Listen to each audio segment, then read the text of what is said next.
যুদ্ধবিরতি উপেক্ষা করে সিরিয়ার দক্ষিণাঞ্চলে ত্রিমুখী সংঘর্ষ, 2 শতাধিক প্রাণহানি, সংঘাত কবলিত স্থানে হামলা চালাচ্ছে ইসরায়েলও। ইসরায়েলের জোট সরকারে ভাঙনে শঙ্কা, ধর্মভিত্তিক দল ইউটিজে পার্টি জোট ছাড়ার ঘোষণা দেয়, সুতোয় ঝুলছে নেতানিয়াহুর ভাগ্য। একই সাথে প্রকৃতির 2 ধরনের ভয়াবহতা দেখছে যুক্তরাষ্ট্র। একদিকে বৃষ্টি ও বন্যায় অচল জনজীবন, অন্যদিকে দাবানলে বিপর্যস্ত বিস্তীর্ণ এলাকা। গাজায় অব্যাহত রয়েছে ইসরায়েলের বর্বর হামলা। বৃহস্পতিবার ভোর থেকে মৃত্যু হয়েছে অন্তত 43 ফিলিস্তিনির। দক্ষিণ গাজার খান ইউনিসে ত্রাণ বিতরণ কেন্দ্রে আবারও খাবার নিতে আসা ফিলিস্তিনিদের উপরে হামলা করে ইসরায়েল। ত্রাণ সংগ্রহকারীদের লক্ষ্য করে ছোড়া হয় টিয়ার গ্যাস, পদদলিত ও নিঃশ্বাস আটকে নিহত হয় 15 জন। এদিকে আইডিএফের ছোড়া গুলিতে নিহত হয় আরও 6 জন। হামলা হয় ফিলিস্তিনিদের আশ্রয় শিবিরেও। কথিত নিরাপদ ঘোষিত আল মাওয়াইসিতে তেল আবিবের হামলায় নিহত হয় অন্তত 9 জন।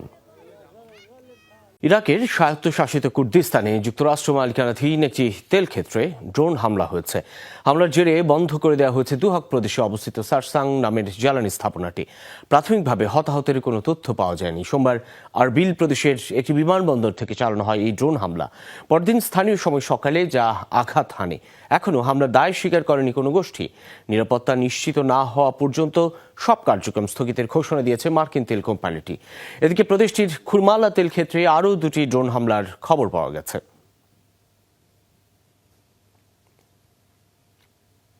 ত্রিমুখী সংঘর্ষে ভয়াবহ হয়ে উঠেছে দক্ষিণ সিরিয়ার পরিস্থিতি। রোববার থেকে শুরু হওয়া সহিংসতায় এখন পর্যন্ত 203 জনের প্রাণ গেছে। এর মধ্যে 93 জনই সরকারি বাহিনীর। তথ্যটি জানিয়েছে সিরিয়ার বিষয়ক পর্যবেক্ষক সংস্থা SOHR।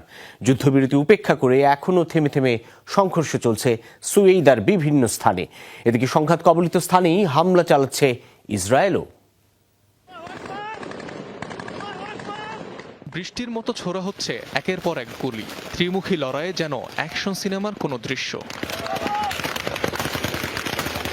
গেল কয়েকদিন ধরেই এমন থ্রিলার দৃশ্যের প্রদর্শনী চলছে দক্ষিণ সিরিয়ায়। নজিরবিহীন সংঘাতে জড়িয়েছে সুয়েদা শহরের দ্রুজ ও বেদুইন মিলিশিয়ারা। এর সাথে নাম লিখিয়েছে সিরিয়ার সরকারি বাহিনীও।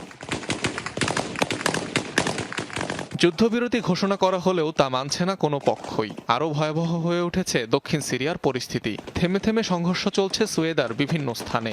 ক্ষতিগ্রস্ত আল মাসলাক, আল কৌম, রাসাস, কানাওয়াত এলাকা। বন্ধ রয়েছে শহরের সকল প্রবেশপথ। বিদ্যুৎ বিচ্ছিন্ন গোটা শহর। এমন অবস্থায় খুব স্বাভাবিক কারণেই বিপর্যস্ত ত্রাণ সরবরাহ ব্যবস্থা। আটকে পড়া সেনা সদস্যদের উদ্ধারে হামা এবং হোমস প্রদেশ থেকে আরও সেনাবহর পাঠাচ্ছে কর্তৃপক্ষ। এদিকে সংঘাত কবলিত এলাকাতেই হামলা চালাচ্ছে ইসরায়েল। সংখ্যালঘু দ্রুজ সম্প্রদায়কে রক্ষায় এই অভিযান দাবি তেল আবিবের। আমরা সিরিয়ায় অভিযান চালাচ্ছি। ইসরায়েলের সীমান্তবর্তী অঞ্চলগুলোকে বেসামরিক রাখার দায়িত্ব আমাদের। এমন পরিস্থিতির সৃষ্টি হতে দেব না যেখানে সিরিয়া দ্বিতীয় লেবাননে পরিণত হবে। দ্রুজ সম্প্রদায়কে রক্ষা করতেও আমরা বাধ্য, যা অভিযান পরিচালনার মাধ্যমে করছি।